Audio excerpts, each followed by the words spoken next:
వైజాగ్ ఓరే మామూలుగానే నాకు కొంచెం స్టేజ్ ఫీరు ప్లీజ్.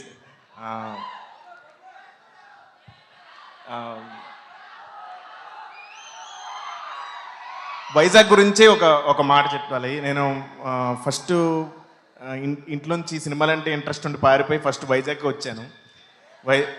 ఎక్కడికి వెళ్ళాలో తెలియక వైజాగ్ వచ్చాను. ఇక్కడే డిసైడ్ అయ్యాను ఏదోలాగా సినిమాల్లోకి వెళ్ళి ఏదో ఒకటి చేయాలని.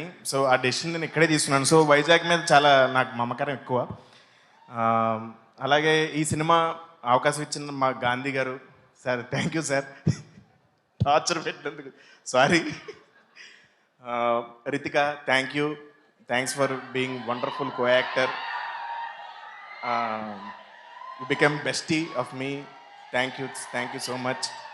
అలాగే ఇంకా మెగా ప్రిన్స్ వరుణ్ తేజ్ గారు సార్, ఇంతకుముందు మీరు చాలా అంటే అటెంప్ట్స్ చేశారు, దో ఇట్స్ ఫెయిల్ అవ్వచ్చు కానీ మీరు ఎప్పుడు ఫెయిల్ అవ్వలేదు సార్. కీప్ అటెంప్టింగ్, మీరు ఖచ్చితంగా అటెంప్ట్స్ చేయండి, కొత్తగా ట్రై చేయండి.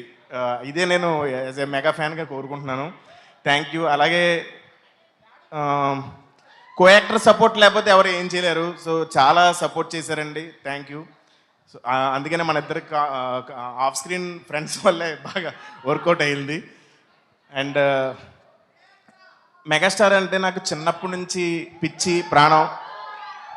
ఆయన నా గురించి మాట్లాడారు, ఆయన నాతో లైవ్లో మాట్లాడేశారు. అలాగే నేను కూడా మెగాస్టార్తో లైవ్లో మాట్లాడుతున్నాను. Sir, I love you so much.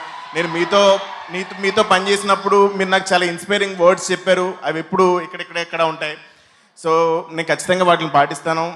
I will keep the ఆడియన్స్తో నిజంగా చెప్తున్నాను. మేకప్ వేసుకునేటప్పుడు నేను తెలుగు వాళ్ళు ప్రేక్షకులు అందరికీ నేను గ్రేట్ఫుల్ ఉంటా, దండం పెట్టుకుంటా అందరికీ, మీరు అందరూ బాగుండాలని. సో ఆ వైర్లెస్ కనెక్షనే మీకు నేనంటే ఇష్టం, మీరంటే నాకు ఇష్టం. థ్యాంక్ యూ సో మచ్ అండి. థ్యాంక్ యూ సత్య గారు. ఒక్క నిమిషం, ఒక్కసారి ఇప్పటి వరకు థియేటర్కి వచ్చి సినిమా చూడాలి వాళ్ళని మీరు సినిమాలో చెప్పినట్టుగా కమాన్ ఆడియన్స్ ఆవాహయామి అని మీ స్టైల్లో చెప్పండి ఒకసారి.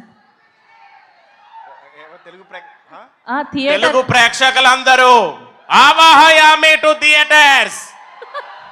Thank you. అలానే వరుణ్ తేజ్ గారితో మీరు సిట్టింగ్ వేసేటప్పుడు బలమైన కారణం ఉంటే కానీ అవ్వదు అన్నారు. సో మీకు రియల్ లైఫ్లో ఎలాంటి బలమైన కారణం కావాలి సిట్టింగ్ వేయాలి అంటే? సినిమా హిట్ అవ్వాలి. వా nice answer. Thank you so much. మిమ్మల్ని వేదిక మీద ఉండవలసిందిగా రిక్వెస్ట్ చేస్తున్నాం.